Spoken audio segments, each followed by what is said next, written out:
tu. E o le tātou ali o le tātou whaola o le silisili ese o le atua e whaavavau o le tamā e whaavavau o ia e tū mau e le suia o ana nafi o le aso o a tae au tū mau ro tātou o tua. God is good. Gave me o lotu fo even my God is good ala langa mai tangata all the time. And all the time God is always good. E tangata fo i lele a o te tala noa atu God is good. E pe kaule whaka, e pe kaule kari konga ngaka. E pe taule tonu tangata e le leile atua. A o le atua le tātou te au nai. Whai mai e le lei e tū mau. E le suia. O lo nā lofa ia te oi. E le suia le alofa o le atua ia te oi. Whai mai his love is unconditional love. O le alofa e tū noa, o le alofa e whaavavau, le alofa e tū mau. E le suia le alofa o le atua ia te oi. Lele winga o le upu e alofa e tū mau. E lona winga, e le suia le alofa. E le whaapea a e le anga ona 5% o le alofa o le atua ia te oi. E le whaapea, ia so la laiki le laulangi e te le isau ia Yesu, sa tolu se 10% le alofa o le atua ia te oi. Ngo e sauro ia Yesu, se lau pasene le alofa o le atua. Le ai o le mafaufauna o tangata, o le atua. Na se lau pasene le alofa o le atua ia te oi, o e le laulangi. E se lau pasene fo ilo na alofa ia te oi, ina ue e sau le li, e le suia fo mai na te whaiano na la ilungoa. O e a miotonu ma tangata le a miotonu, na te whaatimu, na te whaala. Whaasururo na lai tangata umai tutusa umai le alofa o le atua. Amen. Hallelujah. Ai la le telo taimi vo ilele e whano le tātou wa ai le telo me le tātou wa ai le tino vo ilele ma le tātou whaawinga ina o le atua. But God is good. Amen. Via le atua fia le loto wa e moa le avanoa e te toi mafuta mai re rea fiafi. Ia, share tātou prokalame, and tonight is the last program o le tātou prokalame muli le nei o le tātou mata upule wha solo spiritual growth po le tupu wha le anganga. Te loa ia o stasi nei o whaavai o le nei foi mafuanga o le tātou papo stari nei ia tupu o e wha le anganga ia o le tātou mata upule le a whai e le tusia ni au note. Maa ngai ero koe alu ono vaenga ia. E ese tāu o le mata upula le nei. It's all come down le mea noutou whaalongolongo mua ai. O le alai whaavai ma le tātou prokalame se ia ho o mare nei a fiafi o te loa. O le avea le ma whaamalo si au lau sāvalinga wha le anganga o te loa savari le tolu wa yaso tanu tātou whaangasoro ina ta upule po fa fo ya spiritual growth. So ole tatu tala noa i le enemies of spiritual growth ia po o fili po vaenga ia fai malape o lau savaringa whaaleanganga pe o le hanging around with the wrong crowd ia po o lau iai whaatasi lea ma e ka whao whaakasi matangata e le tala fia ngai pe tau te le loto ngatasi pe tau te le tali tonu whaatasi. It's not good. It's not healthy. E le tu sai. E ai nisi na fesidi mai a te au e tu sama o le fesidi whaapea. Whaafewhea la au mo umatua. Le mātou a le whai o umatua le tūlanga o le mui ma tūlanga na whaafewhea la au. So, yeah, you don't have to be part of the conversation. Elise mea la e tala noa I fui mea la e tala noa. A mui ala tau a wana I e a foi wa le keime ke join ai o nala wa foi wa e a wai fatasi ma to fo le upor to si fo mai amu ia I la tau o e le a sava vali le ala o e a mio le hanga so o lala e you're not part of the or conversation ki o foi a kwele hanga o makua but you know the scripture says amu ia e le sa vali ele fili fatasi mai a mio le hanga so pe le sa vali fo I le tu ele nofo la tal no ai le tu so paule me at oi no don't be part of any conversation so se me ai se muy a wete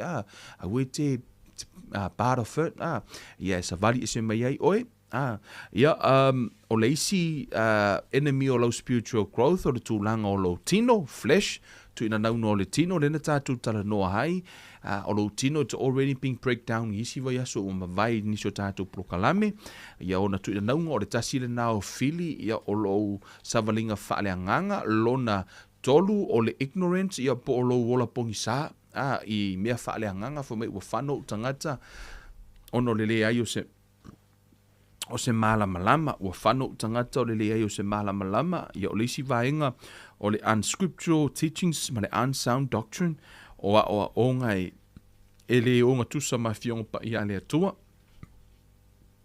ia o te iloa o le tele i o onga le onga tusa mafionga pa i ale atua.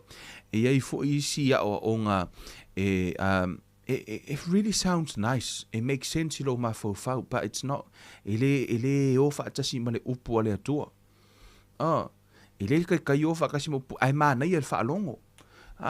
So I want if I say no o va i pe o nga tasi ma le upu ale atua ni si o onga fa matala paulo siri le kale si pe rea. I say e umana o paulo ko su and it's one of the thing le fo to encouraging tato everything lo to tala no atu wai o to su e fiong pa ia le tua pe sao. Fai ka wala wi kus pa ia na ilola yo ile o pelo fai la unga por fai a onga. Ai fai ka wa kwele ile o sao. Yeah, man, at least on away lo ile sao. A tonu te o pa u ia te una va henga ke o misi la ka fai ka. Ai te fu o tano tu le tua So o le isi vaenga o le pride fa mawalunga. For my God resist the proud, he give grace to the humble. No no winga e fa mawalunga ia te ela ele atua o ono lo fa mawalunga. O le pride le si vaenga ua fai ma papupuni o lau savalinga fa le nganga ia malisi lo vaenga o le disobedience ia po le leu sitai o lo i loa le o le mena fai atua ile atua po lo i loa le upo le atua ai ete le faia. Amen. So o fili la na o le savalinga fa le nganga o le mafua anga le na e ala ina tolu se furu tau sanga o to tonu ale stangata o le fa o le tanga ai le kai ko e fa nga inga ile ko sisi mea ai sea la lave tu mau ile pepe fa le nganga o la lave o la fa le tino o la fa na le nganga ai o vaenga na disobedience, pride, ignorance or le hanging around with the wrong crowd. Sometimes you need to make some tough decision pe o tamale o mose. Ina o tupu mo se for me wo fili e o ia e upuleanga ina fa atasi ma tangata ai le o le o amarita mau a inga o ai kupito.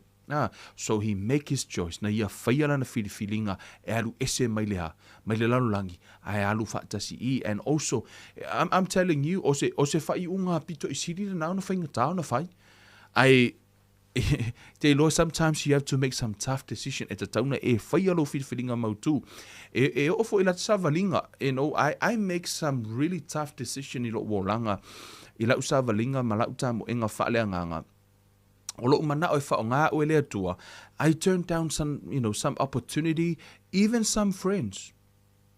La te fa pe o kuria wo pa o fili ma ko kele o koea wo suila o crowd sui tangata o te mafutai, o sui tangata o te a fu ino le mea. O asola, I used to hang around with tangata fai pisingisi. Ka fu ia because I want to pick up their brain, their mind. O te mana o fu lele ka ke ma fo se pick up mai ma fo tangata nei and I also just realized o mea uma ia tala no sole ma kwa ese manuia o le atua. Meo nei la langi ma mele nei so a lot of interesting things que mo konga and yet o le mahangi o le mele o lo wa hang around with le mafuta matangata o le atua o tangata i le fa o le tanga share the word of God, man. Fai tsalo tala mele na wale na tupu fu ila tsa valinga fa le nganga ono what to feel suile tangata to hang around suile crowd sui foi a first tangata te lo e faitio e hola ile olanga fu ile a muy away ko for part of their conversation. So amen. So share lo tato pro kalamba ne fiafi ole haru lo tato mta upune fe. You guys ready? Ready? Amen. Tato proclaim muri la nei o tato spiritual growth. Ai tato tele i mei verse 4. Le tōna mātou ta mafa manuia oi lau whānaua o whaalongolongo. I re reia fiafi ta tala lau upu ta ma. Unveil the scripture, Father, tonight. I ask you for unction and utterance, Father. You speak. Tala noa oi lau whānau. Ia e tala noa se loto. Se isi o mana o mia se tali o se fesili le reia fiafi. Ia e wha manatu ia te ila. Tau wha manuia oi lau upu le reia fiafi. Ono le suafa o Yesu o ole mabala au tu wainei. Amene ma amene. O le fiafi le nei. O te fia tala noa i mea e whae au ona e tu mawai. 4 things we must continue in. O mea e whae au ono tātou tu mawai. I also believe these are the 4 things. I don't know in scripture, Peter si me sili e whaopopo iai. Might be there's more, but these are the 4 main thing mea pito I sili nei ona manino ele fionga le atua. E ao I so o se tangata ke risiano, ma so o se atali o le atua ona tu mawai, which mean e tāua. Mea nei e wha a whai ke kū mau I mea e wha e ilo tari tonunga. Le aise mea e mawhai ono lue lue ina oe. Le aise mea e mawhai na ave e sea oe ma le fionga pa ia le atua. E tali fo I le atua. O mea umai ke whai e mangu ia kari fo I le atua. In these 4 things, le la tātou tanona whiawhi, wha a maule le ilalo. Amen. I tonu o le tusi a Ioane, mua le Ioane o ta upo e lua. Wha upo e lua wha maritala le tusi pa ia.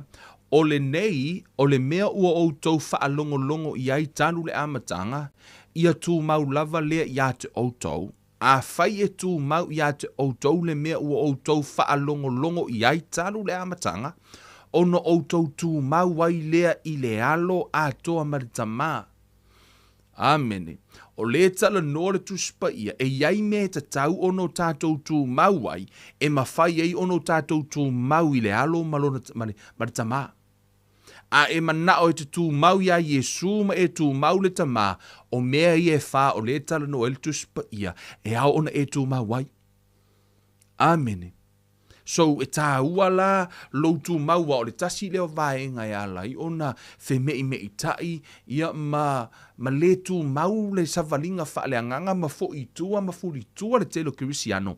Ona la tu tele o ilopo o ame e wha ke loa ia le tasi leo vaenga. You know, one of my habits in my son, o whaia, lai sila moli mau le anganga o le tua. O oe kerenga o kango kusi mau o kuspa ia. A lot of maul kuspaia no tango la ia fa pipi I pusa aisa po ke kango fa pipi I le fai ko o lo potu po tango fa fa pipi I le fo I lungo le ceiling te lo mo le cardboards fo ia ma sango kango kusi maul kuspaia fa pipi I lunga o la tatalo every morning te ala I fo ai kaya o ke ala fo o la fa sanga mela kwa kalo o la God is my witness. o la le kakalo I o lunga fo ile le kango fa pipi I le wolo le o la fo ilunga le ceiling. Te mi umalau ke ala I foi, o la ila ka kalo la ilunga o la foi mai. Au te polisi me tasia ia fa iloa mea uma ilea. Ia mai si foi upo la kango kakusi le leia la ka kalo kaya umala. Nga wala fa upo la ilunga fa I kau loa o scriptures la fa sanga mai ilunga. La fo ina utomo, I think what I was trying to do, try to find a way to help me spiritual. O no telo te mi, o ke aru ese mai loa ngalo ia ke aula fionga lea tua. No utomo whaila au ia discipline no tangata. E whai so vaenga o mo meo ka mai notepad fo ie. To tango whapipi I le pusa aisa o mau, ke mi umau ke lako le pusa aisa, o lau o vai e kuai, o la imo meo mau e whakakau lea, I le tau sam, I le ai wha lea nganga, a whau se mea ai le kon le isa, au ke lakunga lai wha mangaku me le upo lea tua inga, so se kaimio ke lako le whai koko le whasi mau or kuspa, I used to do that. Wo le ko e whai ala langa loa, mo ke le ngo memorizing ar ke le o mau, o kaimila, a ka kaungi se mau, o kango whai wha pena, e o fo ila I mako dressing table. E il mako dressing table ngai Samoa. Up until now, I am not sure langa le New Zealand. Po o la lava ia ile mako wha aka nga. Ngo ukango kuso waka e wha aka vo ilili. A o la ia ile meo le lau papa vo ile ikua. E kokongwana le poku vo ilili a. O ukango kusi ako e lau kakalo. O kaya o umalau ke kua. O kere wha asanga I se afo. I se wha aka. Ai ka ke wha asanga ukango wha ikau. Up until now, o la lava ia ke, I'm not sure po o sui le mato ai nga. Ai ale, o umeana na whai la so a. So, I really want to encourage young people to pulanga tala vo, o e mafuta mai, if you are like young now, like I'm 17, or 15 years old, fa solo, o mea no o whai alau tea onga ia vele. Yes. No o whai mea alau tea onga ia vele, o te mi alau tea onga, no tango whai. So I really want to encourage you guys to, to do the same. To help you, especially the young people, to fa le nganga if you mamlama le upo le tua, precious le upo le tua, fa ta le upo le tua. Hallelujah. So tango fai pulale me ia e tu ma wai. Hallelujah. Ole fa mai la o I le vaenga le tano mai le tala noa mai mai ole nei ole mea ua outou wha longo I ai talu le amatanga ia tu mau lava le ia te outou. a whai e tū mau ia te outou le mea ua outou whaalongo ia I talu le amatanga o noutou tū mau ai lea I le alo a toa maritama. Excuse me, te tau ona tū mau ia te oile alo maritama pe a whai te tū mau I mea la tātou tano la whia whire nei. Tatu atu mua I le Ioane. Mea mua, Ioane, wha maula o api. Ioane rom tā upa sifuruma le 5.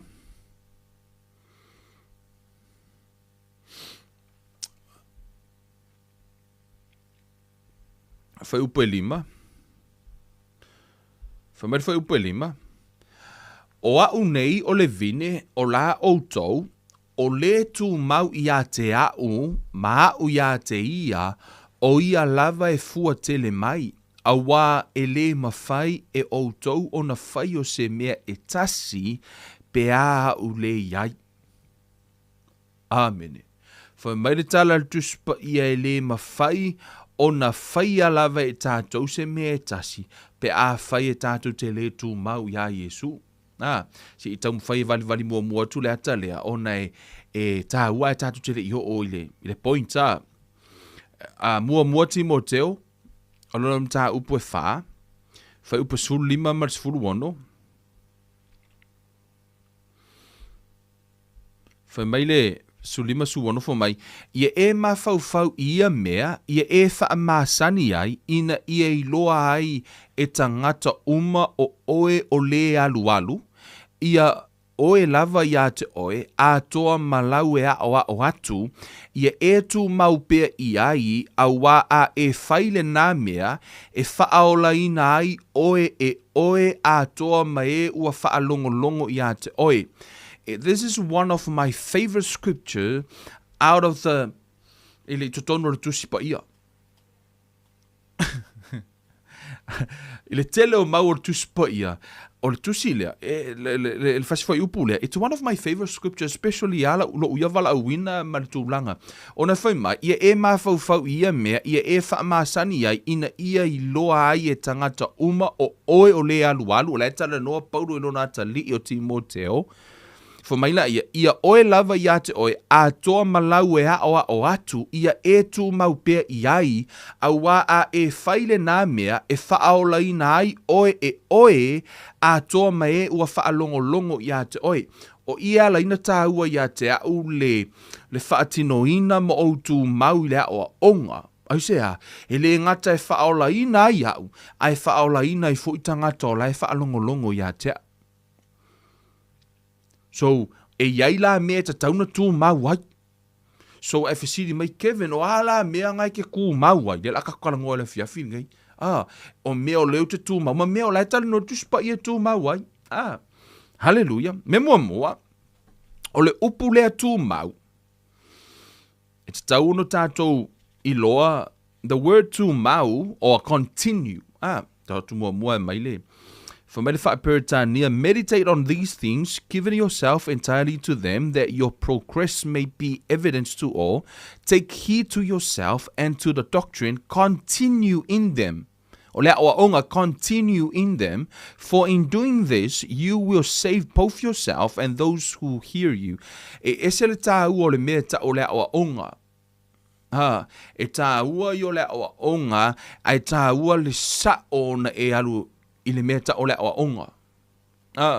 So, mea fo ile nā e ala I ona tau mawhai, a o e whaalongo, au e te tali tonu o whai atu ai, tali tonu ono, o lea e te alu lava o e te whai tau pe sa o mea I e tātou te tala no ai. Ameni. So, o le winga le upu a continue defined to remain in, dwell, live, abide, to be permanent in, unchanged course, to stick to like glue, to press on, to keep on keeping on, to persist, press forward, to last, or to do over a long period of time. So defining ala ngā continue. Ai koe manga oi kanga koe reverse koe rewind ka kum ka pu ai wharongo longo po anga si alu luma ka po kalame. Amen. So I tonu le tusi a kalatia, o mea i e aona e tu mau, ai se ale mea lai ona tā ua le tala noa le tusi pa ia i le tu mau. Hallelujah. O manga o ua ke vave alu se vali mo le akale i mau ku wailo wha vai. Hallelujah. I le tonu le tusi lea a kalatia o lona mata upu e ono fai upu e iwa mai. Awana i tātou wha pala i le a mio le lei, awa ona po e tatau wai, tātou te sele mai ai, pe a whai tātou te le wha vai. You know what? Let's pick up from verse 6 for mai. A o le ua o ina i le upu i a tufa atu e ia mea le lei umalava i le ua o mai. Hallelujah. For mai la ia aua ne i whaase se ina outou e le ulangia le atua awa o le mea e rulu ina e le tangata o le mea lava lea e sele ina mai ai e ia. O se lulu i la lona tino e sele mai ai e ia i la le tino le mea e pala. A o se lulu i la le anganga e sele mai ai e ia i la le anganga le ola e whaavavau. Awana i tātou whaapala i le a mio le lei, awa o na po e tatau wai tātou te sele mai ai, pe a whai tātou te le whaavai. O lona winga, e au ona e lulu tū mau. E iai la me te tū mau wai, ona e iai so o se isi e lulu, awana i ngalo ia te oe, e iai le me ta o selenga. A whai o nai te whaia, nai te lulu le lei le teimi le nei. Nā lawe te lulu le lei, o te whai loa tu ia te oe, aua tū mau wai, aisea, e iai le aso e sele ai lo le lei. A whai o nai te tū mau le wha maoni, tū mau wai, e iai le teimi e sele ai, aua te wha vai. E iai ale aso o selenga. O lai polo Michel tu spaia. A whai fo i o nai te lulu le a mio leanga ma le wha pala ma mio le tino le teimi le nei, o te whai loa tu ia te oe, a e le salamo e iai le aso e te sele ai. So, mea la ne e wha, e au ona e tu mau waitu se valu. Ioane valu o lona mata upu e. Tolu tasi,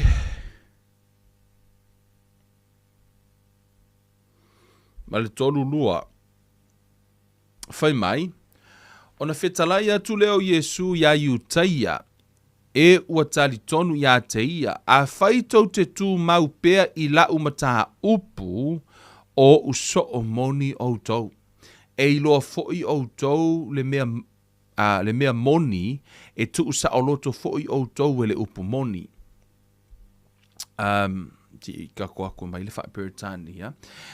Then Jesus said to those Jews who believed him, "If you abide in my word, you are my disciples indeed, and you shall know the truth, and the truth shall make you free."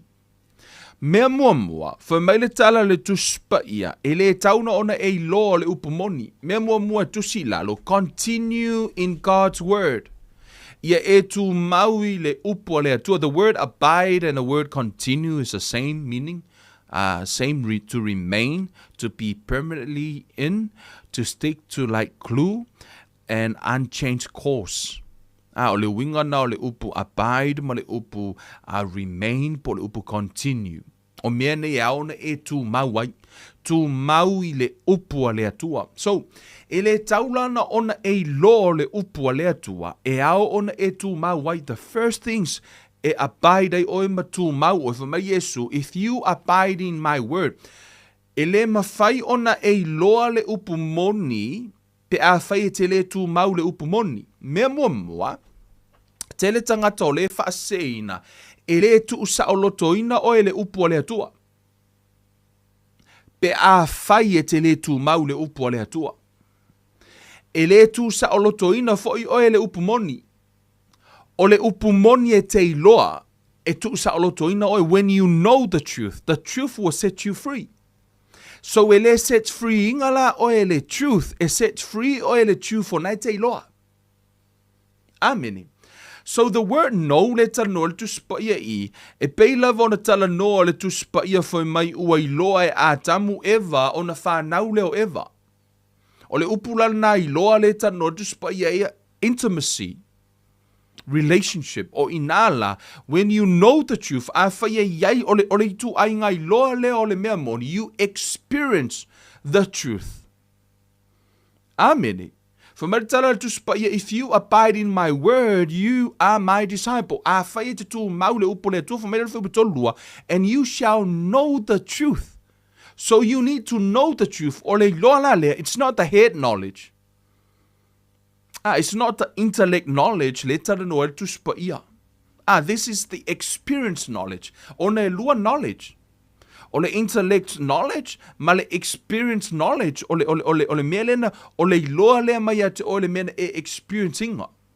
Whaatita inga, e mawhaina o whaamatalaina ia te oe ia lea foi. I lea so o walu ai sa aso la lau ke lai kiki, ngau malemo ai. Ngau malemo langa mau maresi o kausonga, ele o iloa lan mako a inga ngā mea wafo i kake fefe ki o fasi ka I kai laso. Ngau e whaasa o lo ki nganga o ke wha kafe, fo le vai kafe le pea, wha kafe fo le kuanga. Ia o laso, pio la ka vai sure mea ngā o le alu wha kafe. Kake sola fo le lo ka luka wha kafe mei pa wha I fo le. E ila lea so ngau usau ai, ke lo la ukala. O whawhe kai I lea kua o loka le oki ngā so a. O sawa o mau lalo le ao o ngā la au la po a o la e poloka le vai fo lele. Wa laki la le pa fa ia la ukama nganga sausko e suki e se au nganga lenga ma whaingo o waru e se mai. Ai kusa o laku fo lele wa. Laku o mau le o ngā la au.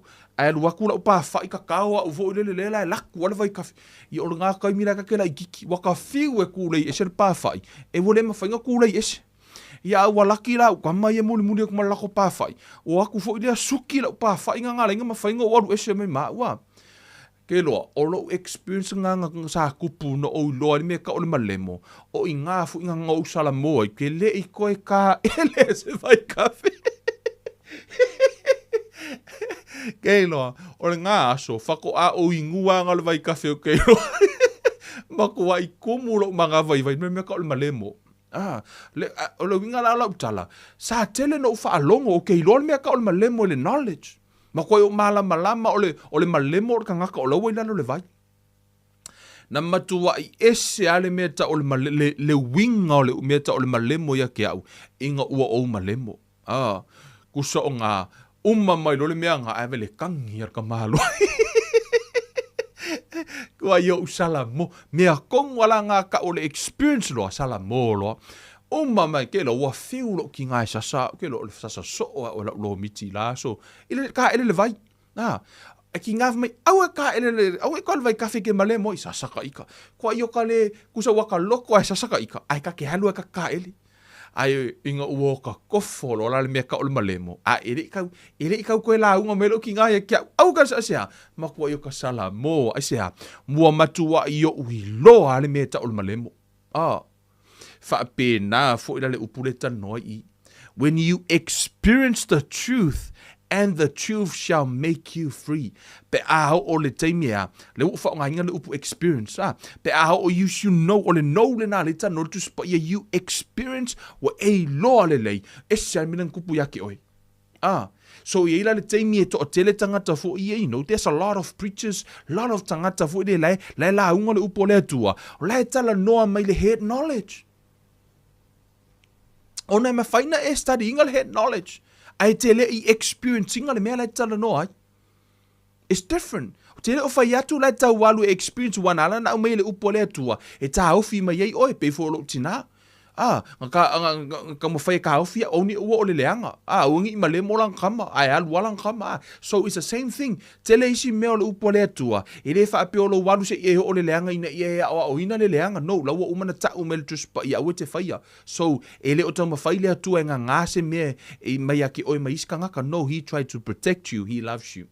O le tala no tu spai I my if you abide in my word me mua o le upo le atua ia e tu mau le upo le atua o le tu mau le tala no I you need to experience the word of God first. Ale foi mai o e tu mau lana upo foi mai if you For my, if you abide in my word, you are my disciple. For my, you shall know the truth, or you will experience the truth, and the truth shall make you free. So e toa tele tangata, la tau te leo experiencinga le lei ma le sosia o le upu a le atua, ona la tau te leo tu mawai. Amene. E fato a e experiencinga le upu a le atua, ina ua e tu mau, o le winga o le upu tu mau, to remain, to be permanently in, to stick, to like glue, and unchanged course, e tu maua oe, peila volea, matua I whaapipi, tu mau matua, a fo ino le mea, you're solid, ino wha iunga le nei, e tu mau le upu le atua. O wha lava o malolo, you stand in his word.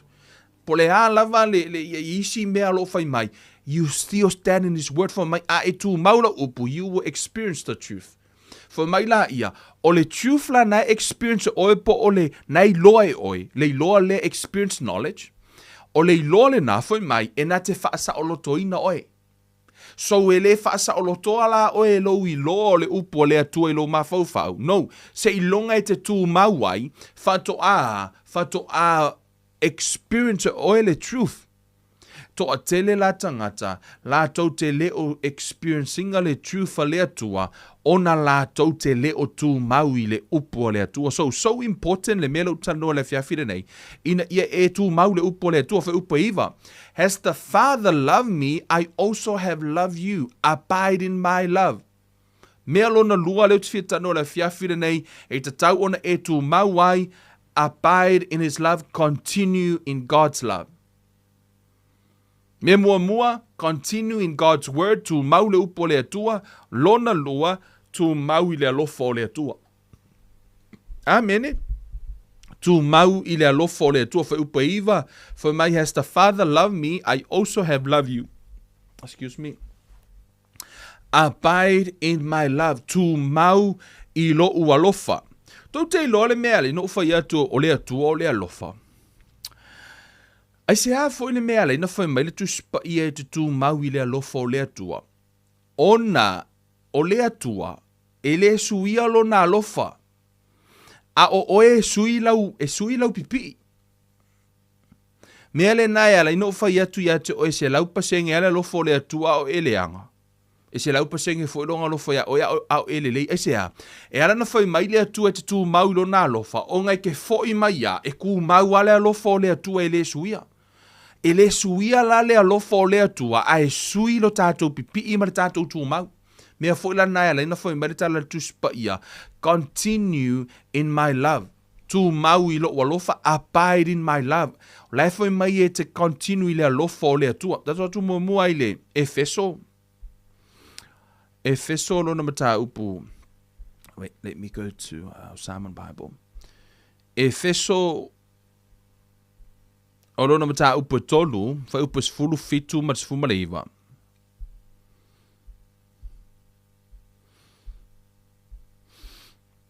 Fa mai sfulu fitu su valu suiva. Fa mai, ia nofo mauke riso yo outou loto I le faa tua, ina ia mauaa outou, ma ia faa vaeina I le alofa. Tau te mawhai ai o nei loa le lei e outou a toa ma le aupa ia o le winga o le lautele ma le umi ma le loloto ma le maualunga. Ia I loa fo I le alofo ke riso ua sili ese e le mai lea. Ia whaatutu muina outou I le tumu umalava o le atua. Foi mai le upo le tuspa ia I outou nofo mau, ia nofo mau ke riso yo outou loto I le whaatuatua, ina ia mauaa outou. Foi mai la ia, ma ia whaavaeina I le alofa, hallelujah, o I, e o te le I o le vaenga le tatia I foi mai, may be able to comprehend with all the saints who is the width, what is the width, and the length and the depth of his and the height of his love. Le tala noa le tuspa ia I. E le mawhai ona e loa le lautele o le maualunga ma le loloto o le alofa o le atua. Pe a whai te le tu mau I le alofa o le atua. Does that make sense? To tele tangata le nei taimi. E whaingatā ia ia la tōna ona malama I si teimi o te tala noa tua I le alofa o le atua, o whai atu e alofa le atua ia la tōu, e whaingatā I le tangata ona tali tonu le alofa o le atua.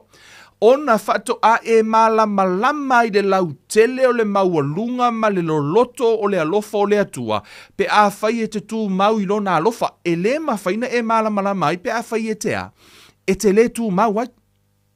Ana ta no tuspa ia. Foi mai, ma ia whaavaina I le alofa. Foi mai la ia, tau te mawhai ai ona I loa le lei e o tau a toa ma le aupa ia uma. A whai e le o mawhai e oi ona tu mau I le alofa o le atua. O le mea fo I la le nae alai ona e tu fesili ina le atua I tele o taimi. Pe alofa e le atua ia teo. Eise a, lona fo I tele o tu mau I lona alofa. Mea lale nā ia la iona e tu fesili pe alofa le atua ia te oi a e mainga whamaila ia wasasa fo I le atua ia te au a tupu me esea. O la lava te le o mautonu o nei mafua mai te le o tu mau I lona alofa. Whato a e malama lava I le winga o le lau tele o le umi ma le loloto ma le maualunga o le alofa o le atua ia te oi pe a whai e te tu mau I le alofa o le atua. O I foi, e tele tangata le I le mata upu foi le whaapea, once you save, you save. There is a yes and malea foi. E yeile e sao mar se le na foi a ha o onga. Ona yeilo utatonunga. E tu mau le alofa o le atua, ai o oe le tu mau. Fumele o tala tu spa ia o le tu mau e o le unga e whaolaina. So e le whaolaina la oi, pe a whaina e aru ese. O le alofa I o le atua ia te oe tu mau. Ai o lau whirwhiringa e ke aru ese ai, e le o se whirwhiringa le atua. So a o maila le unga le o langa ua e aru ese po o lowi unga i po tato woti o tato o ese mailo na alofa. Fo maila le tala tuspa ia e le fia o ia e furtua, I tangata furtua. O le fesili o fiala e aru ai. I think e tali e ale fesili. Right? Ona e tu mau le alofa o le atua ia te oi. La e tano tuspa ia tu mau I lona alofa. O lona winga e ele teime tato te o ese I le alofa tu no o le atua. E alofa ala le atua ia te oi. Kusape ke alu ese alofa le atua. Anga sala e alofa le atua ia te oi. Ala la mana o le atua ia e fo I mai. Ia e sala mo ia. Asea, fo I mai I le me o mafa manga lo inga oe. E le leilo sala mo. Fumere tala tuspa ia, ma ia whaavaina I le alofa tau te mawhai ai ona I loa le leie o tau a toa ma le aupa ia uma. Te loa le si mere mana ia tele ia te au I le fwoi upu lea. Lau tango e, mai le whaperitani ia leinei. Fua mai, may be able to... Why this verse is not complete? Sorry guys. Ele ko ona fwoi upu lea karangoe.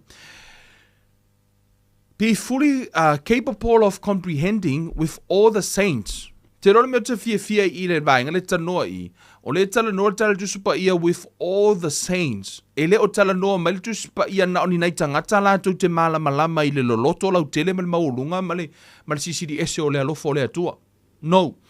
Tangata everybody, the word all. Ma na ia le upulai whaonga o le all. All means all. Tangata all the saints. O oe maa ue la vea umai kongor fai upulea. We can all understand I le alofa o le atua. Le loloto maulunga lau tele o le alofa o le atua. E mawhaila ona e loa le alofa o le atua. E le whaapea o whaapea ia ngā o kevena e kofo I le alofa o le atua langa o kevena e ia pia ngā o whaife au pia. No, all of us e mawhai ona tātou experiencinga le alofa ma tātou I loa le maualunga o le lau tele o le alofa o le atua. Pe a whai tātou te tū mau wai. E ao ono tātou tū mau I le alofa. Tātou atu le tusi le Efeso tātou tusi Ephesians 3. O le upu o la, fa mai, ma ia whaavaina I le alofa tau te mawhai ai, ona I loa le leie o tau a toa ma le au pa ia tātou umalava, I lea, le maualunga pio le vaenga le no tala noa I nei lea, I le tū mau le upu o le atua.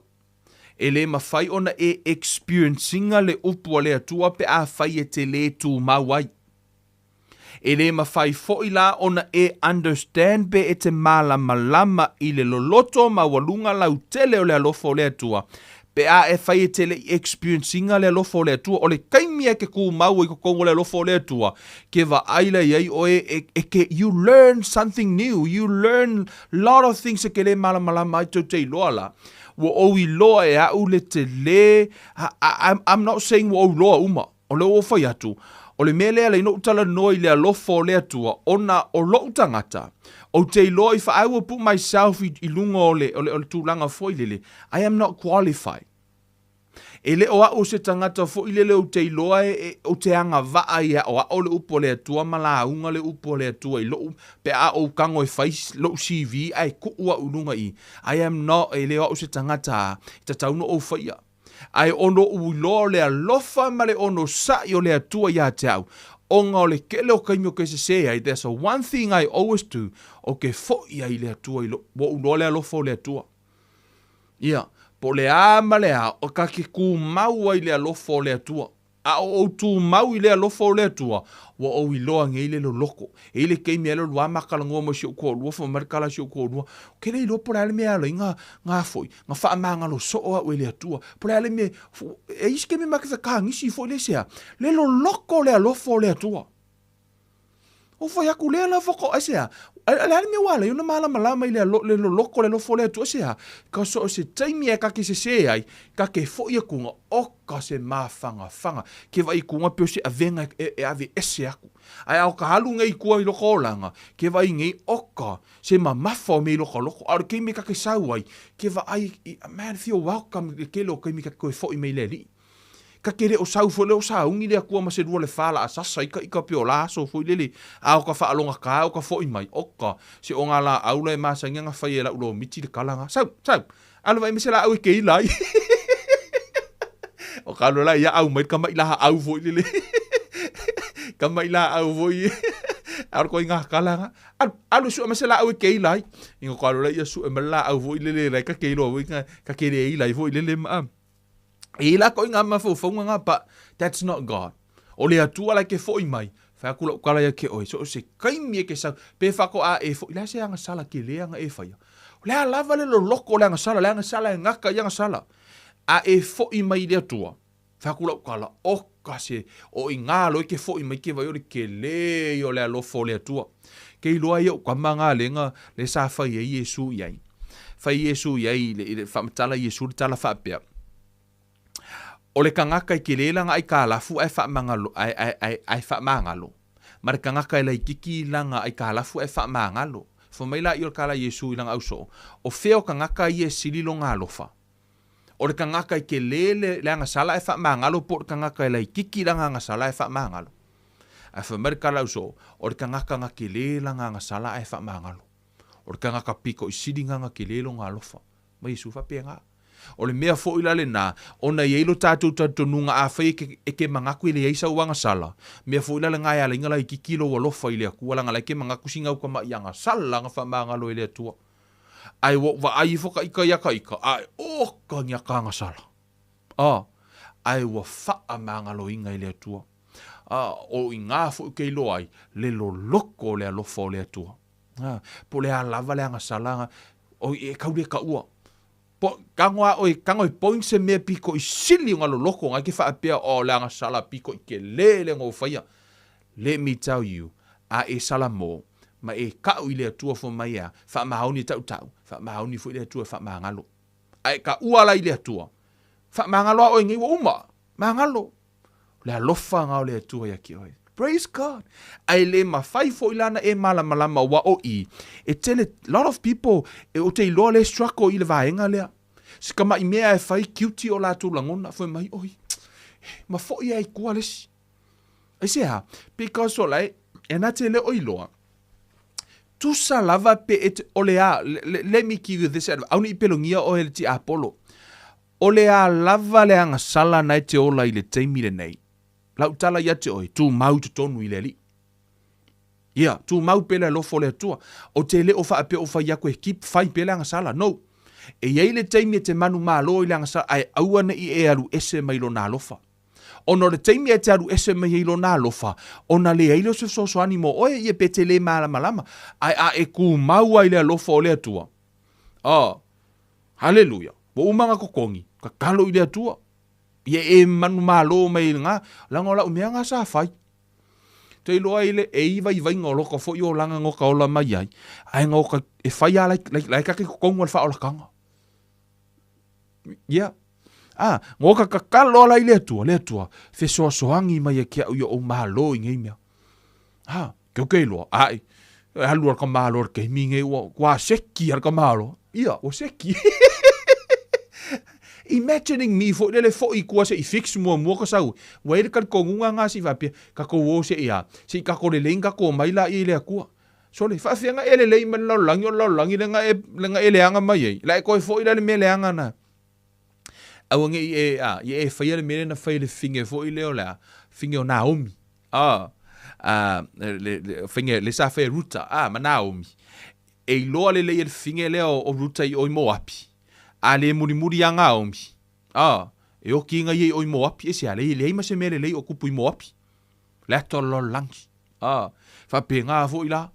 Au e ke mawhau ke fo I Moapi e ke alu se ia. Koe fix mai oio. Ia e koe fo I le me o la ia le environment le nga ia. Le aila, sau e whape ngā. Ai le whape la e sau whape ngā. Nga e ku mau e le whape ngā. Sau whape ngā I kokongu. Nga e kau mawhai la I e sui. Wa o inga. Ala vea. Se e whai e kokongu le whaola kanga. Au e ke pole. Ia. Ai kau mawhai e ola. Ola fo I alu I luma. O ke o whaka ngā kua. Ke o whape ngisi. O whaakanga me whai a onga leo mai. Alo winga o lau tala. Ona iei vai ngā o tātou wōlanga. E le mawhai ona e overcoming I le straight away. I don't know pe hise me whape na e tupu, but I believe ia te au I malau savalinga. I lo uia tatonunga I lau savalinga. I wasn't perfect from the beginning. Mai lava le amatanga ele I mawhai ona o overcominga le tele o vai vainga o lau savalinga. I le teimi whatoa u whanau whauina ai. So o le mea lalo te share to ia te oi, au ana I whaapea e te le o overcominga, na e toi fo I le I tua se e manu malo ina no whatoa e saula ia. I don't think that's wise. Amene, e lo tatonunga ele ata mai lo toi fo I tua le lalo langi se e, ai le leilo tu mau I le alofa o le atua. O ina fo I la, whatoa e malama, o le mere o tano toi, whatoa e loa I leina, le loloto le lautele o le maualunga o le alofa o le atua ia te oi, pe a whai o la lava e te totonu o le whaolatanga, po le ale anga salala e te whai e totonu, e whatoa e malama I le te le o le whamanga longa le atua ia te oi, pe a whai o la lava e ke kokongo, lai ke kumaua I le atua, you keep on, la lava e te tau mawhai. Ia, ona ua owi loa, o le tasi le nei o vaenga wala, ina fo I tangata I tua ma leto e fo I mai, ona e o mai te tono le ekalesia, a o mai e le ako akoa, nga wha masino la ia le ekalesia. A o mai tangata I te tono o la inu pia, ma ula, ma ola I le lalolangi, ai maluanga, o a uma le tele o mea, ia po le muli lua ma isi mea. A o mai te tonu I, ona tuli la ia I tua fo I lele. Ma le tua fo I o tau e ile me, e lua mea lai tano tuspa I ele mea ta o le wha masino, I te tono le ekalesia, te tau no wha masino e lea, ele ekalesia tangata o le ekalesia, ele o wha tanga le tuspa I ele wha masino le ekalesia o le lalolangi. A lai whaatanga le tuspa ia le whaamasino le ekalesia o tangata o le ekalesia. Si uma kakalongo e skaimi ngā lai kalongo le kuspa ia.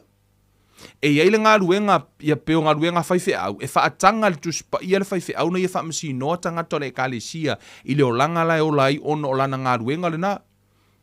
Nai tano le tuspa ia, le mai paulo, whaamasino la tona I tono le ekalesia. Ai au kok whaamasino ka ngaka lai laulangi. So I to tonu la I le si o manga le to tonu I to tonu le ekalesia. O ina I le ngā ruenga lea, whaafefea la o na o a o ma. Amen. O te leo whai atu lai te sau kongu ma keep doing il mele nei. Pa o le mele o tom whai encourage ate o e whatoa e malama i le alofo o le atua. Pea tu ma wai. A whai te sau tu tonu a lai te manatu i lo loto. O ke leo ako a koa i se o walu o koe fo i mai a i ke ua ika le a koe a ke au i lo whai a peo ngai mea. Le lo whai atu ate oe. O le pepelo na te apolo. Lai whai mele tu spa i atu mau i lo na alofa. Ke o e whapea mai kewe na o le e o vai vainga. I don't care. Ko mau i pele alofo le atua. Ko sapo ngai o vai vainga halu i pe whapea ngā. Why? Because o le atua le ngalua e mai ko kongu ia ke oi. Still, lai work le atua i tutonu ia te oi. I e ile kai mea lorua. Wa e ingo i mea ngā. Ai sea, because o lai wa e tupu wha le nganga. A tonu na te whamai kewe na olo wha ma walunga i au e ke papole. Tu mau i pele alofo le atua. Helu alua seki oi. Hallelujah. Sau e whapenga. Amene. Ngā lua ele upore tu e ka ua la le tupu. Hallelujah. Hallelujah. Ta ua tupu. Me mua continue in God's word. Lona lua continue in God's love. Tu mau le alofo le tua. A whai o e whalongolongo manea fiafi. La una tala aua ne e alu ese. Pe o le a lava le ko i ngā mea ke whaia. Po le ale anga sala nga awangi e whapea, woi le atua, woi anga sala, e le ao nganga uko e sago i, te rola ukala ia te oi tū mau pe i le alofo le atua, awangi e fo i laulangi. Tū mau e pe tonu ina, ku mau pe halu pe i lumo le atua, pe wha avaru se furunga e sala mo i le mea kasi nga, sala mo pe se ia, se i mongi lau sala mo. Ioi, ngoka whaia fo i la aso ngā mea. Ioi, ko i ki aso umai whai wala au ka ke kāngi nu mole kua, ha ola ka mea fo inga whai. Ola ka mea fo inga ka sara mōre mea son kenge, wako sara mōre. Ole fo wako sara mōre ngai vai aso. E vai le iai, ku mau wa vai le wake i awa ua fo, ua whao ngā ino. Nea la wa ula unga ku lea lofa o lea tua, ise ha, onga ole ke le ole ongo sai o lea tua ongo sai. Lea la wa malama oka, se ke le lau kele ole mawolunga o lea lofa o lea tua ia kia, ise ha, because ole whai so o la ka mionga iai, ai nga wha maa ngalo ai lea tua. Ioi, e whai ale le. Hallelujah. Ai awon whai so oa. Hallelujah. Memo mua continue God's love. Lona lua continue in God's word. Le memo mua continue in God's love. Amen. You guys all right?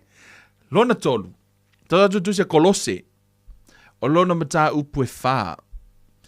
Whai upue lua. These are the things o te manao. Laita notus pa ia ona e tu mauai. Fo mai. Ia o tau fina finau i le tatalo, ia mataala i lea mea ma le whaafetai. Hallelujah. Lona wha, lona tolu, continue in prayer. Amene.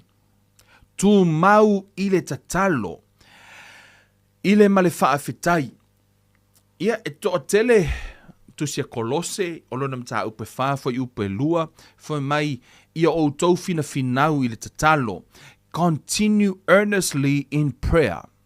So these are the other, this is the other vaenga e te tu maupe te continue ai o le tatalo. To a tele e fia e tatalo pe a whaifon tatalo ale lotu. Ai le kai ka kalo la ko i o la ko o langa. I le ka kalo i o la ko a inga. Ai a whai ngai i fonga kalo. O le leo ki kele i fonga kalo. Oro kasi leo kele o le mangai o upu vo i e pe a ka kalo ngai. Ka kalo vo i e nga kusi le lei vo i le. O kasi mangai e whaalongo longo vo i le. Ai a ole fale, i le kai ka kalo. And I also notice, o le mea mali, kako kala ngoai foi. O le telo taimi e whai, a tau tatalo wanga ka, o a usa u whai loka miki foi la, so hori ka ngai kongo loka miki. Sa kakusi aka i aka ka kalo, e pe fo ringa maa fuana tusi, e ao, o ngai le oiloa. O ngai kakele o maua. Longa winga, e ta umeina, e le o yese maftanga. Ona fo ia yese rua mafkanga maskanga ka ia imagine mo kua la o le tatalo o le tala noa ma le atua. A whaira le ke rua kala ngoa ma le atua whapea la le kue la kue kakala ngoa. ke wo la ngela ke ngofo mai nga la ku lo fa ya ku fa pe la wa fa pe la o le ke ngofo mai a o simi i si uso ya simi o simi ya o sau ya ia oi si fai kau ku lo ka kalo And that's so weird, Le no fo mer tangata ale kau fai kau ko lau ka kalo fo ilele. O te le fai atu la se. No. Pa o le point lo te mana o take ai o te mana o take all your prayer from your heart. Ona o nei no lua tala no fo ilele. Au ne I distractinga o lo to mafai read le tatalo. But I want your spirit to pray. From ia genuine le lau te talo from your spirit.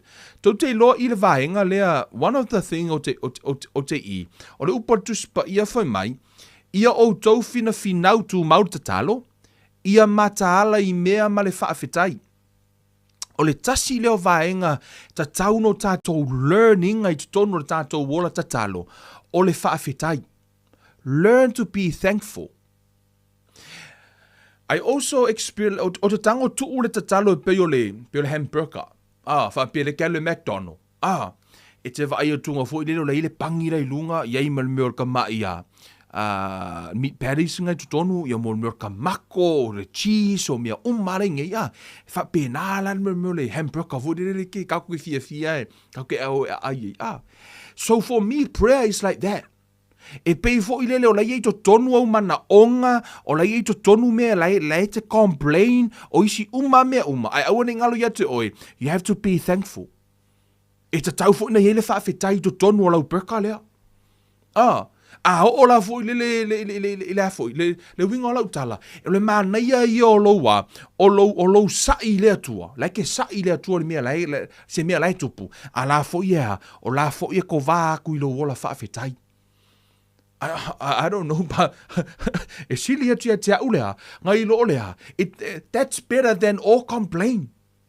Have you ever just complained to God? Complain. I want this. Complain, and I want this. Ele se whawhetai. Ia ngā pei ala I o mele o le praka ele engi mei kong. E pia mānia. A lai latu loa. Ia e loa leo langa whaafetai I le atua, whaafetai le atua I lea mea, o angi mea ngai sa I lo waso, ai auangi ngalo yake oi, so le whaafekai I le atua ia mea uma. Matala noa ni Malaysia uonana nei. Tau walo mawhau I le tātou wola I le langa I Samoa, in the last few days, se mea ma mawhai lo loto nofo mo mawhau. You know, I am one of the guest speaker I le tasi o wha moe I Samoa I le masina o ke topa. Ai, o laisa ili lo loto I le atua o se meo te tala noa I mo Samoa. Ai, e peo se atala mai le atua I a te hau Samoa mo tangata mo na lau whanua. Malele I loa e tangata Samoa ola I leo langa whaafetai. So I want to share you with this. O le tū mau I le ola tatalo. O e tatalo. O lau tatalo e tatau naso umai te tū mau tatalo I o whaatasi ma le o langa whaafetai. Na mata nona ne msia uo. O koe ka angolo koe mention au whakmo. Umangi, quite a few days o tala noa. O mawhau I le. Ia sa mo le tunu umanuia. Mai ason te nei o mata I mo meo documentary fo I meo tutupu le laulangi. O le tele I o whatu nei sia uo. O le lau whangua le whanua nai tu o ilo whale. O te iloa a maua isi atu nu o le lalolangi o le tafa lalolangi le mea nai tu o ilo whale. E kau whao ile akungu. Ona foi o le mea nai tu o ilo whale. O le a lava le whatu e te tu ua iai e ola. Ai ku ua le whakua pisi e ola po le whakua mako e ola le mangui o le lau whangua. E ila sa mata la ile si documentary lana. O mata tunga ile this is a true story O le tamaloa. Walu whaatau lana tamateine ana ile si ainga. True story la tu polisia tunu I tunu Afrika. Walu whaatau lana tamateine ile si ainga. E au mai ele tupe just for one meal. tasi ale mea ai, awa ave teni titi male ainga, e ave fai mato a lua ka māloanga inga, but she's only 7 years old. Yes, fitu tausanga wa ave whaatau whai mato o lua le sta malo e au mai ese mea ai e ola ili ta malo malo na malatu pepe mai si matangato le ainga. Ai se a, le ai o se mea ai. Just for one meal. A o le whai tio le Samoa, e whai tio le whamei wa le lava ai kalo, wa le lava ai ulu, wa le lava whamei wa taunga tāle soifuanga.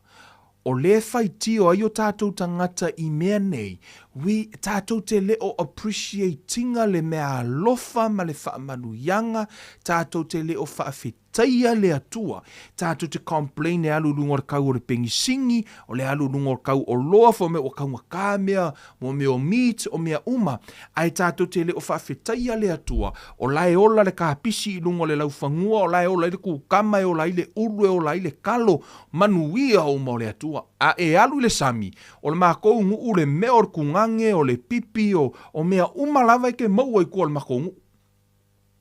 Ia, o le winga lau tala, le sami o le hia o le tamao a inga, e le o maua isi atunu. Ai, o le tasi le o mea I a tātou, tangata, you know, it's like a burden to me, ilo loto. Le ola complain no tātou tangata, pei fo o tangata Israelu. Whamaritala le tuspa ia o tae au umai o mai e le mānai o le atua. There's a manner, e le vāvenga le atua, so uma, e o mai fafo. O lai ai mea lai ai, mea ai fai I le atua ea, e ma fai e le atua na fai ni meat. E ma fai e le atua na mai ni manu a ano afoi, ni a ano manu fasi. Wa fi ai mo mea ai o meat ma mea lei nei. Ai o mea ai na ave le atua le manai. O mea ai e tala fia ngai mo lātou tino, mo lātou tangata, I le si o mangala iai. Fa pe na fo ila le mea le na wala ina alu lunga le koko maua lunga o le suka ma mai o tātou tangata. Wa tātou fia ai mea ai ele I fai ele atua mo tātou. Yes. Ai nala na watu ona o le mana onga o le tangata. Ai le tātou te complain ma tātou whaiti o ina manuia o le atua e laito tonu le lau whanua. O le ke le o le manuia la e nofo. And I wish e malama I tangata so o se tangata Samoa. E o tele o whai atu, o to o tele o tangata la e malama pa to o tele tangata la atu tele o iloa.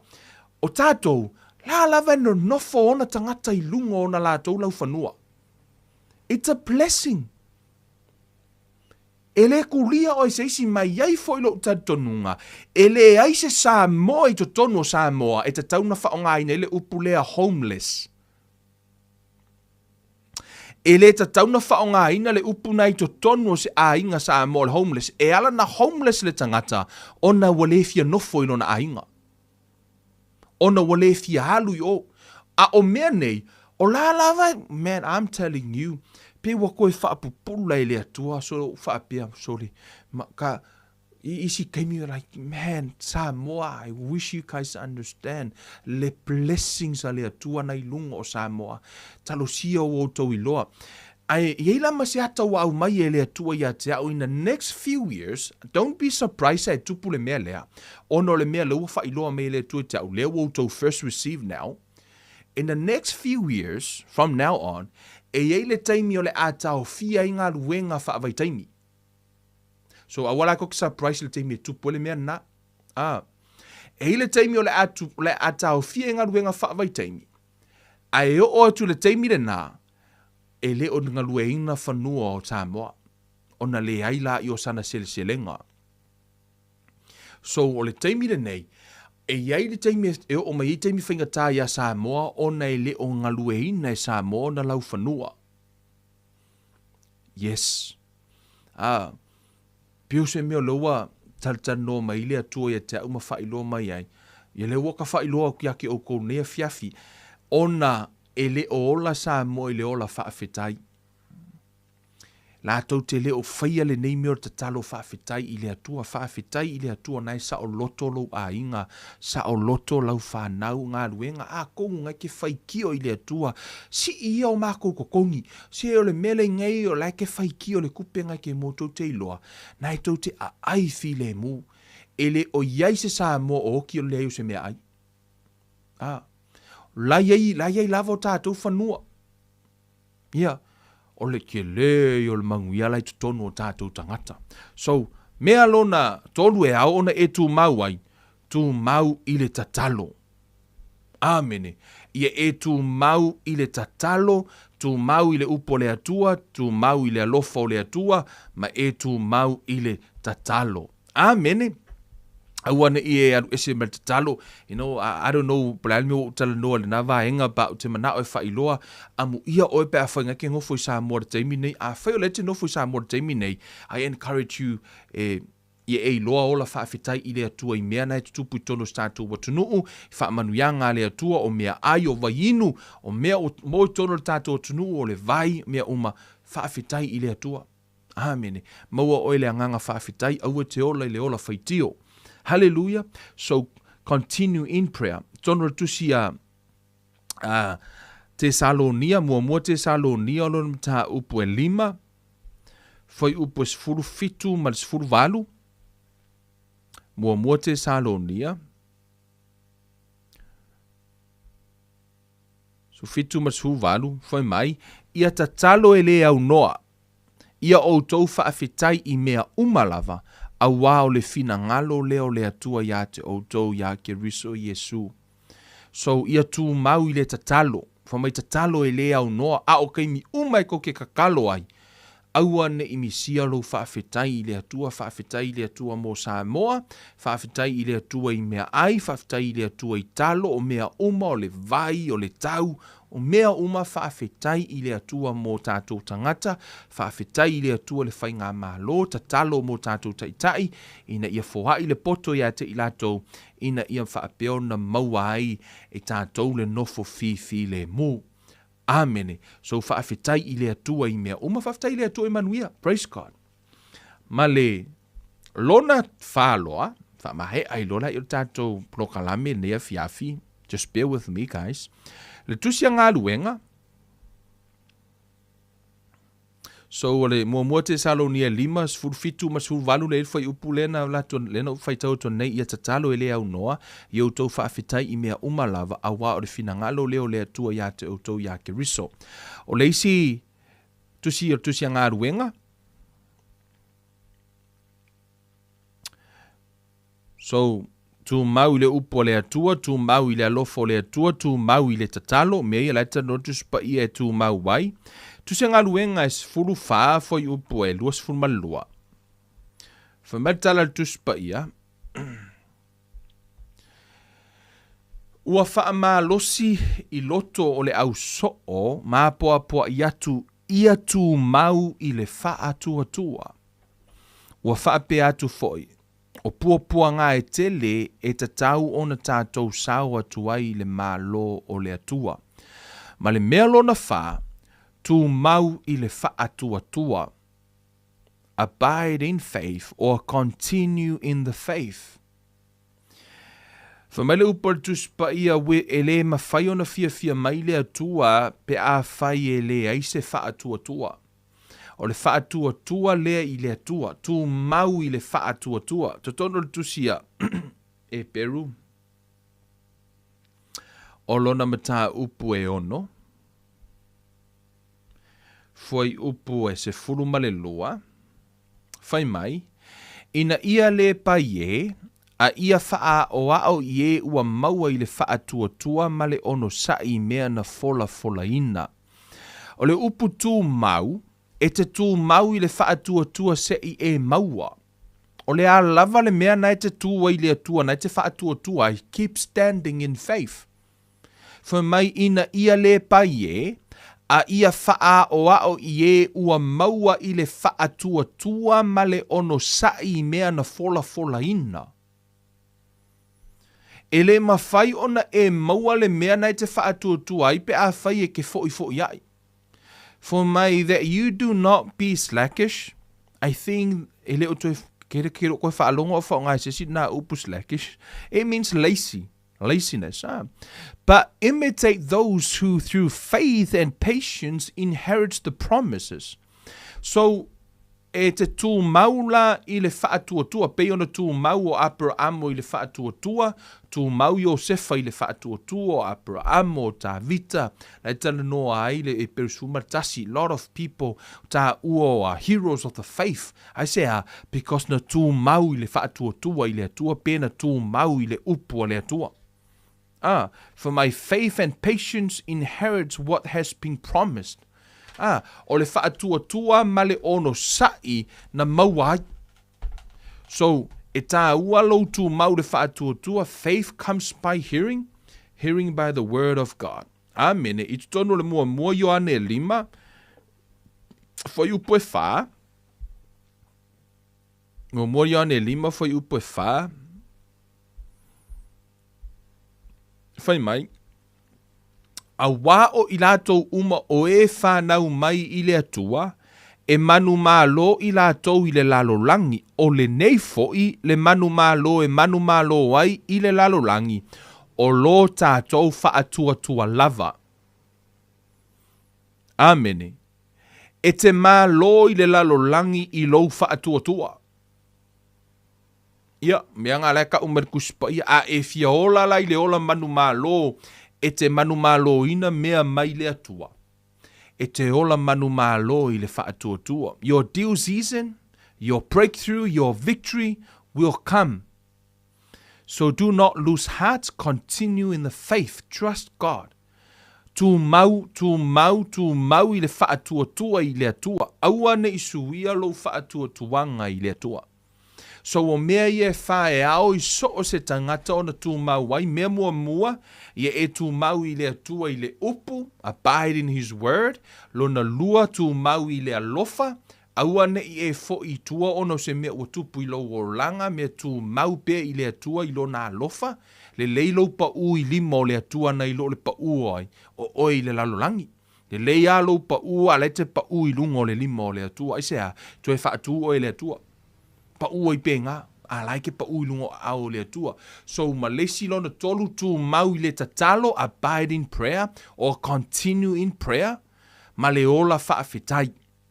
E te tu mau, you learn to be thankful, thanksgiving, tatalo ma ave le whaafetai I le atua, ma le lona wha, tu mau I le whaatua. Mana tua foi, e alana e tu mau, ona iai le mea ta o se selenga fo mai o le atua e le ulangia, o le alava le mea te luluina e te sele, e fo mai a o e tu mau I ngā ruenga le lei, e o mai le taimi e sele ai. A fai e te le taritono I eisi selenga, o ke le ilola po le ale mea la inga e kumau. Ai a fai o tangata e te taritono e iai le mea ta o se selenga, ona lai ta ua tuspa ia e iai le selenga, tu mau la. Fo mai la I o le upal tuspa ia o le tu mau e o I le unga e whaola ina. O mea la nana fo mai tala tuspa ia laita no tuspa ia tātou te continue iai ai mana o e malosi ma solid lo wola whaale anganga e sori le upu le atua, tu mau I le alofa, tu mau le tatalo, ma tu mau I le whaatua. Hea o le tātou ploka la mela na whaamahe ai lo le tātou serious le na tātou tala noa I le spiritual growth e iau tali tonu e iau ua whaamala maina ai le na tātou a mata mai lava vai ina le tangata o vaenga uma so o se vaenga o le tātou wholaunga ia le na tātou tala noa mai ai le spiritual growth le matanga le mataha upu se o mai lea how to develop your spirit tātou tala noa fo I le tūlanga I le mea e au ngā I lo spirit o le enemy of your spirit le ala o tātou tala noa le fiafila nei I le mea te continue ai ma po le mea te tū mau ai e o I le whaavavau o mea ngi e koru aua ki ko e keru mea e whae au taru ese ai o le upu o le alofa o le tatalo ma le whaatua. Whaamanu ia tele le atua ia I le sāvalinga o le aso lua ma le aso tofi o le aso asau. Ampuli macho le aso lua o le a suil tātou mataha upu ai o le memua mua e iai nisi o fesili o I lātou o e na fesili mai o le fesili o le atalihina I le aso lua o le aso asau e whaatanga o na la unga ni fafine I totonu e kalesia it's at God's will, po le ale finangalo le atua. Ia, ma le tele o isi fesili o lo iai about marriage, le tūlanga fo i lele o le whaipoipo, te tea, ma toi whaipoipo, le ase wa aia le tusipa ia, mai le upo le atua. Amen. Whaamanuia tele le atua te tonu a vea le nā vaenga o se whaamalo si au i au tau tutu mau le upo le atua manisio vaenga na tala noa tua re reia fiafi o lo tala noa ai upo. That's straight from the word of God. Nana e whai tau mai lava. Whaamanuia tele le atua re reia fiafi, wha ilo na vi inga tātou toi whei loai i le aso, le aso lua o i le aso sā nei, e le alofa mleanga leo le atua tātou prokalame le nā Kevin o luiva le nei, alofa tele mo o tau. Love you guys. Fa soi fuaia.